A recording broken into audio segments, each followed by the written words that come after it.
Hello everyone, good morning. आज हम पढ़ने जा रहे हैं डायरेक्ट एंड इनडायरेक्ट स्पीच, जो कि वुमेन सुपरवाइज़र एग्ज़ाम में अपने पूछा जाता है, आता है। तो स्टार्ट करते हैं। सबसे पहले जो भी स्पीच होती है उसके 2 टाइप्स होते हैं, डायरेक्ट और इनडायरेक्ट। डायरेक्ट यानी किसी बात को जैसी वो है वैसा ही बोल देना, ठीक है। और जैसे कि नेहा ने कहा, जैसे कि ऐसा मान लीजिए कि नेहा ने कहा कि वो एक रोज़ 7 से 8 घंटे पढ़ती है, ठीक है, ये नेहा ने कहा।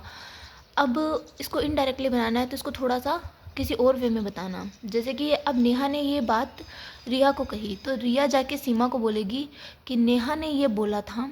अब जो अ, तो नेहा नेहा जाके ऐसे बोलेगी कि जो फर्स्ट पर्सन, जैसे मान लीजिए कि सबसे पहले जो रिया थी, रिया ने ऐसे बोला कि रिया ने नेहा को बोला कि मैं रोज़ 7 से 8 घंटे पढ़ती हूँ। तो रिया ने नेहा को बोला। अब नेहा क्या करेगी, सीमा को जाके बताएगी कि रिया ने ऐसे बोला कि वो 7 से 8 घंटे पढ़ती है। तो रिया ने जो नेहा को बोला वो डायरेक्ट स्पीच था, और नेहा ने जो जाके सीमा को बताया वो इनडायरेक्ट स्पीच था, ठीक है। होप सो ये समझ में आ रहा है। अब आगे चलते हैं, देखते हैं कि रिपोर्टिंग वर्ब, मतलब जो इन्वर्टेड कोमा से बाहर होता है ना उसको रिपोर्टिंग वर्ब बोलते हैं, और जो इन्वर्टेड कोमा के अंदर होता है ना सेंटेंस, उसको रिपोर्टेड स्पीच बोलते हैं, ठीक है। और याद रखना हमेशा और हमेशा, जो ये रिपोर्टिंग वर्ब होता है ना ये कभी चेंज नहीं होता, लेकिन जो रिपोर्टिंग स्पीच होता है ना उसमें चेंज करना होता है, उसको बदलना होता है, ठीक है। तो अब देखिए, जैसे कि डायरेक्ट स्पीच, डायरेक्टली कैसे बोला गया कि अनिल ने कहा आई वर्क हार्ड, कि मैं कठिन परिश्रम करता हूँ। अनिल ने कहा कि मैं कठिन परिश्रम करता हूँ। अब इनडायरेक्ट स्पीच क्या हो गया कि अनिल ने कहा कि वह कठिन परिश्रम करता है, ये इनडायरेक्ट हो गया, ठीक है। तो अब यहाँ पे अनिल सैड, ठीक है, सैड है तो अनिल सैड, वैसा वैसा। ये जो इन्वर्टेड कोमा है ना, ये जो इन्वर्टेड कोमा है ना वो दैट में बदल जाएगी। अब देखिए आई है ना, ये आई जो ये फर्स्ट पर्सन है, ये फर्स्ट पर्सन के अकॉर्डिंग बदलेगी। तो फर्स्ट कौन है, अनिल, अनिल यानी ही, ठीक है, ही। वर्क है, ये प्रेजेंट टेंस में है तो ये पास्ट में चेंज हो जाएगा वर्कड, और हार्ड का हार्ड, ठीक है। तो ऐसे चेंज होगा। अब चेंज होता कैसे वो देखते हैं, ये बहुत इंपॉर्टेंट है, ठीक है। तो से टू है तो वो टेल में चेंज हो जाएगा, सेज टू है तो वो टेल्स में चेंज हो जाएगा, सैड टू है तो टोल्ड में चेंज हो जाएगा। याद रखना यहाँ पे, जैसे कभी कभी ऐसा होता है कि सैड टू होता तो हम सैड टू का सैड टू ही लिख देते हैं, नहीं, वो टोल्ड में चेंज होगा, याद रखना। विल से टू है तो विल टेल में चेंज होगा, से है तो टेल में, सेज है तो टेल्स में, सैड है तो टोल्ड में, विल से है तो विल टेल में, ऐसे चेंज होते हैं। अब देखिए कि रिपोर्टिंग वर्ब के सब्जेक्ट, ऑब्जेक्ट, स्पीकर, लिसनर कभी नहीं बदलते हैं। रिपोर्टिंग वर्ब यानी ये वाली, अब अपने ऊपर देखे थे ना, रिपोर्टिंग वर्ब यानी ये जो इन्वर्टेड कोमा से बाहर होता है, इसके कोई भी, यानी ना तो सब्जेक्ट, ना ऑब्जेक्ट, ना स्पीकर, लिसनर, कुछ भी नहीं बदलेगा। इसमें बदलेगा तो सिर्फ जो इन्वर्टेड कोमा के अंदर है ना वही चेंज होगा, याद रखना ये बात। अब उसके बाद में ये देखना है कि जो थर्ड पर्सन में कोई चेंज नहीं होता। अब सबसे पहले हम ये देख लेते हैं कि third person, first person, second person क्या होता है, ठीक है। देखिए, फर्स्ट पर्सन हमेशा वो होता है जो खुद के बारे में बोलता है, जैसे आई यानी मेरे बारे में, वी यानी हमारे बारे में, एस यानी हमारे बारे में, ऐसे, ठीक है।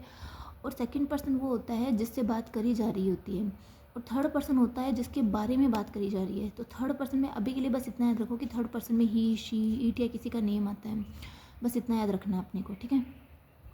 अब उसके बाद में देखिए, आई वी में चेंज होगा, माई आवर में चेंज होगा, मी अस में चेंज होगा, अकॉर्डिंग टू स्पीकर व सब्जेक्ट, स्पीकर और सब्जेक्ट के अकॉर्डिंग होगा।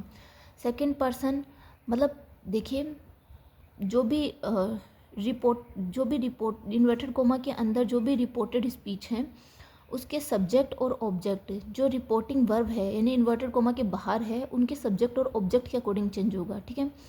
अगर सब्जेक्ट इन्वर्टेड कोमा के अंदर वाला सब्जेक्ट है तो वो इन्वर्टेड कोमा के बाहर वाले सब्जेक्ट के अकॉर्डिंग चेंज होगा। इन्वर्टेड कोमा के अंदर वाला जो ऑब्जेक्ट है वो इन्वर्टेड कोमा के बाहर वाले ऑब्जेक्ट के अंदर अकॉर्डिंग चेंज होगा।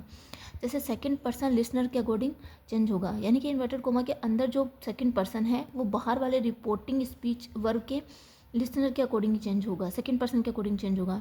You, your, you according to listener, ये लिसनर के अकॉर्डिंग चेंज होगा। थर्ड पर्सन, अभी हमने देखा कि third person he, she, it, they, या किसी का नाम होता है उसको थर्ड पर्सन बोलते हैं, और इनमें कोई चेंज नहीं होता, थर्ड पर्सन में कभी कोई चेंज नहीं होता, ठीक है। ये हम आगे एग्जांपल करेंगे ना तो उससे ज़्यादा बेटर समझ में आएगा। अभी तो बस ऐसे पढ़ रहे हैं ना रूल्स, तो रूल्स हो सकता है इसमें से कुछ चीज़ें नहीं समझ में आए, बट जो नहीं समझ में आए वो आप कमेंट सेक्शन में पूछ भी सकते हैं।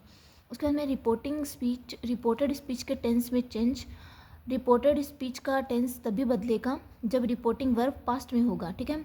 यानी कि अगर कोई टेंस पास्ट में है तो वो चेंज होगा पास्ट में, ठीक है।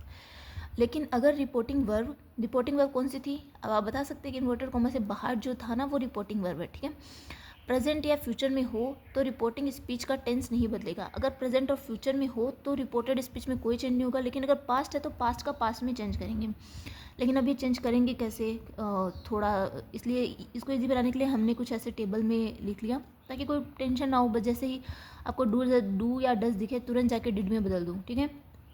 तो ये टेबल ना बहुत इंपॉर्टेंट है, याद कर लेना है पक्का पक्का, क्योंकि इसमें ज़्यादा माथापच्ची नहीं है। बस जहाँ भी ये वाले नाम दिखो ना उनको इन के अकॉर्डिंग चेंज कर देना। जैसे डू डज लिखा हुआ दिखे तो डिड में बदल देना, इज एम आर लिखा हुआ दिखे तो वाज वर्ब में बदल देना, हैज़ और हैव दिखे तो हैड में बदल देना, वर्ब की सेकंड फॉर्म प्लस डिड दिखे तो हैड प्लस वर्ब की थर्ड फॉर्म में बदल देना, वॉज वर्ब दिखे तो हैड बीन प्लस बीन में, हैड प्लस वर्ब की थर्ड फॉर्म आए तो नो चेंज, क्योंकि पास्ट ऑफ पास्ट और पास्ट ऑफ पास्ट का ज़्यादा चेंज नहीं होता है।